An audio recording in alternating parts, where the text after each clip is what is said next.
คุณผู้ชมคะท่านรัฐมนตรีว่าการกระทรวงศึกษาธิการได้มีการหารือถึงแนวทางผลิตบุคลากรครูหลักสูตรอินเตอร์ค่ะยกระดับการศึกษาไทยในอนาคตนายประเสริฐจันทรรวงทองรัฐมนตรีว่าการกระทรวงศึกษาธิการให้การต้อนรับผู้ช่วยศาสตราจารย์ว่าที่ร้อยตรี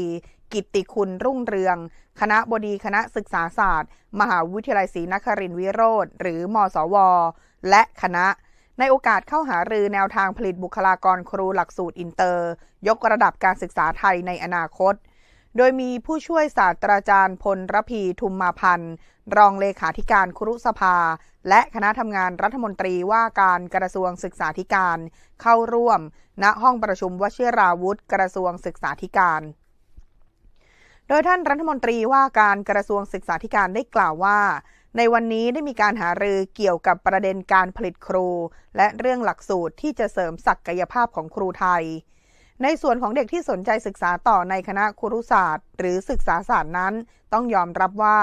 ปัจจุบันภาษาเป็นเรื่องสำคัญในการกรองนักเรียนเข้าไปเรียนในหลักสูตรที่พัฒนาตามยุคสมัย